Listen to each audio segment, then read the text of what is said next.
بسم الله الرحمن الرحيم. نبدأ اليوم الكورة مع ظريف. هنتكلم فيها بمواضيع كتير جدا بتحصل في الدوري المصري بشكل كبير جدا. في لقطات حلوة وفي لقطات وحشة، هنتكلم فيها في برنامج الكورة مع ظريف. انتظرونا. معانا اللقطة الأولى أو الملحوظة الأولى، ملحوظة جميلة جدا. لا، ملحوظة اللي هي لقطة لاعب نادي الداخلية زياد طارق.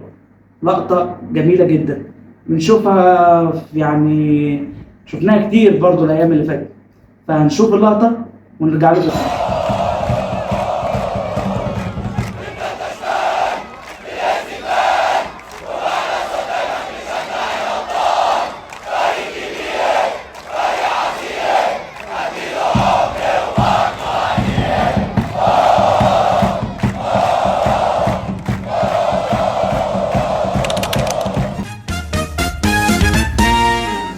بس فهي دي اللقطة اللي أنا بتكلم فيها، لقطة زياد طارق لاعب نادي الداخلية مع هتافات نادي الأهلي. اللقطة دي لقطة مشرفة جدا، لقطة بتدل إن في انتماء للاعب للنادي الأهلي.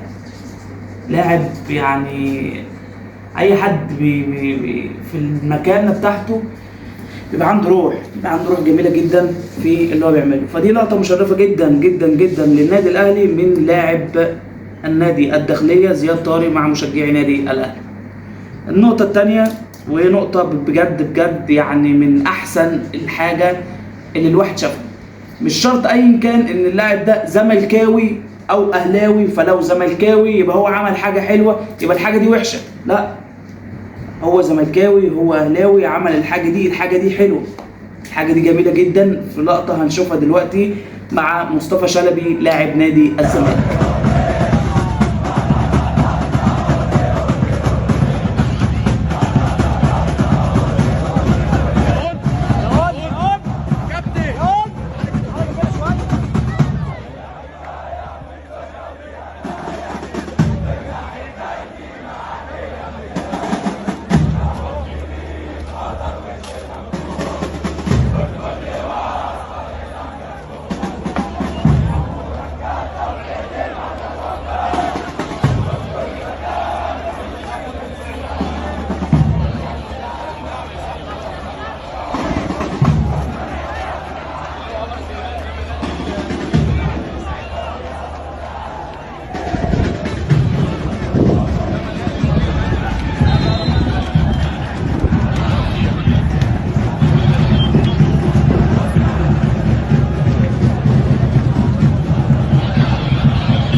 هي دي اللقطة بتاع كابتن مصطفى شلبي كابتن نادي الزمالك.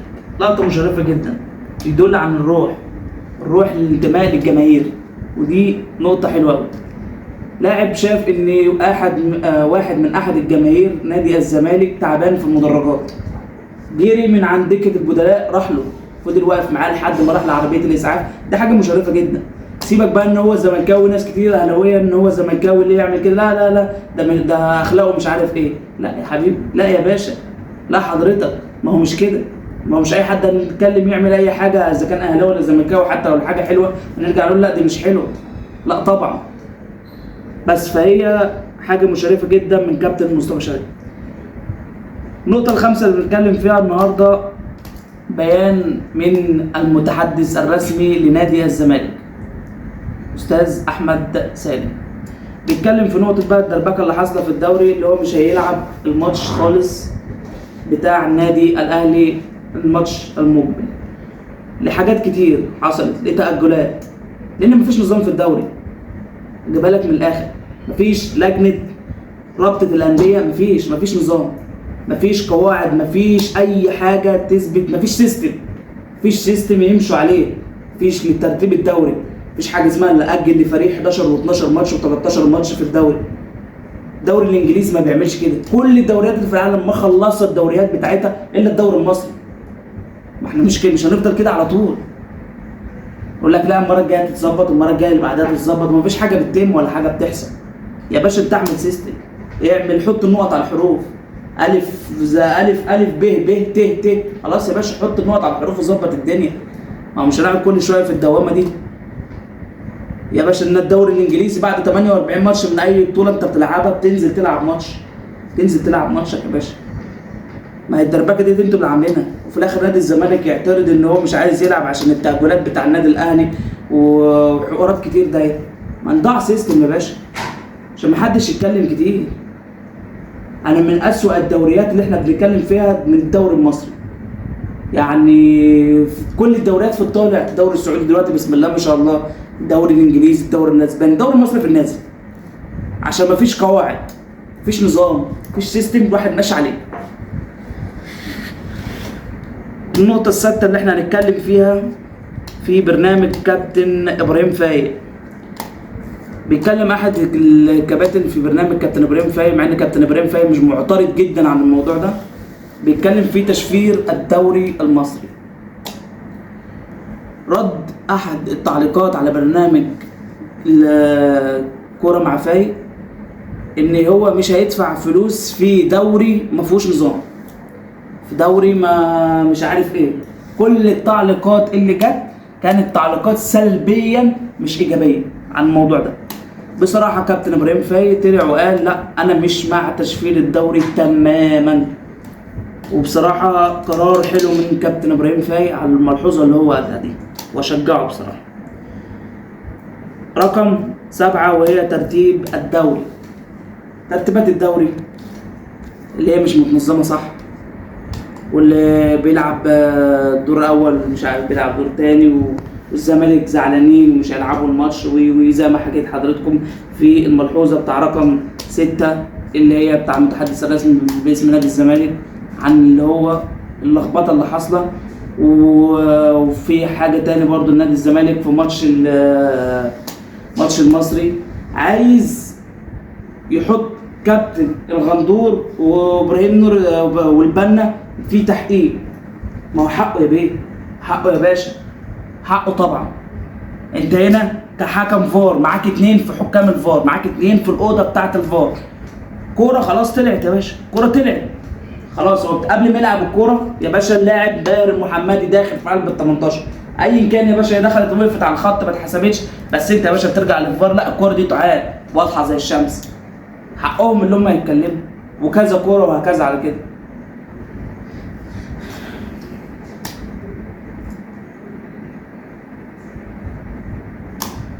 في ملحوظه برضه هنتكلم عليها وهي الملحوظه الثامنه، ملحوظه كابتن عبد الله السعيد.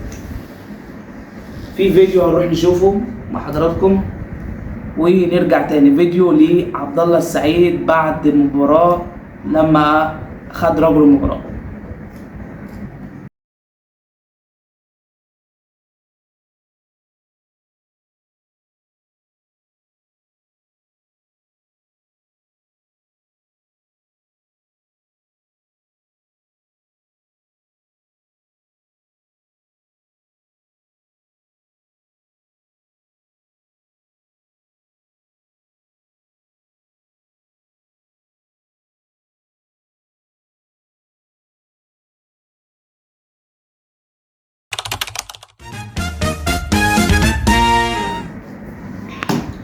اديكوا شفتوا اللقطه بتاع عبد الله السعيد. دلوقتي في حاجه انا عايز اتكلم فيها.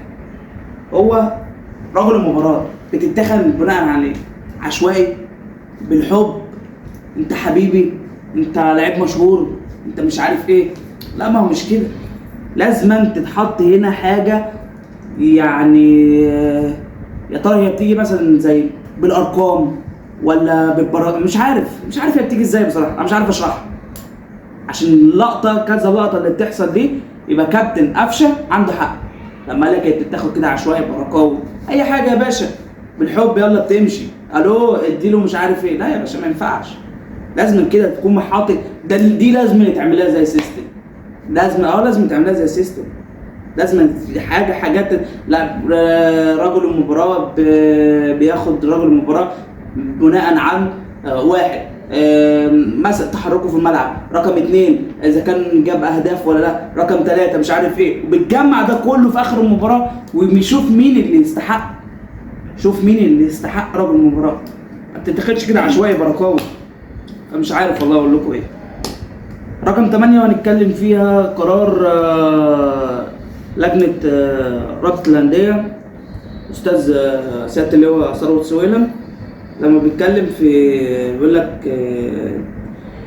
ان نادي الزمالك لو ما لعبش، لا يا باشا، نادي الزمالك يا باشا لو ما لعبش هينسحب من الماتش، 3 نقط وهتوقع عليه عقوبات ماديا والكلام ده كله.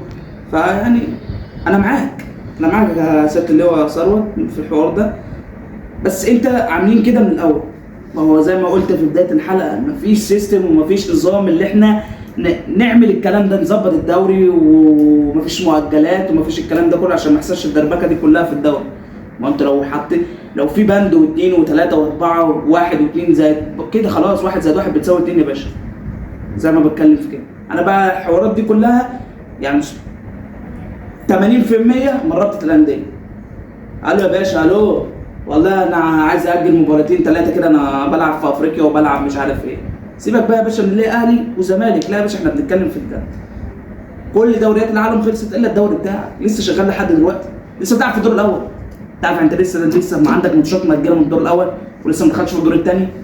دي كارثه يا باشا، كارثه. بس احنا ما بنركزش بس غير في ازاي نضايق الزمالك، ازاي نضايق الاهلي والكلام ده كله، وخلاص على كده. بتمنى ان الحلقه تكون عجبتكم، وانتظروني في حلقات كتير ان شاء الله. دي اول حلقه ليا كوره مع ظريف، وبتمنى يعني ان كل اخواتي على كل المنصات الدعم ليا. لسه مبتدئ برضو، بس بنتكلم برضو في ملاحظ كتير قوي في الكوره، واستنوني في كل جديد وفي كل اخبار جميله ان شاء الله.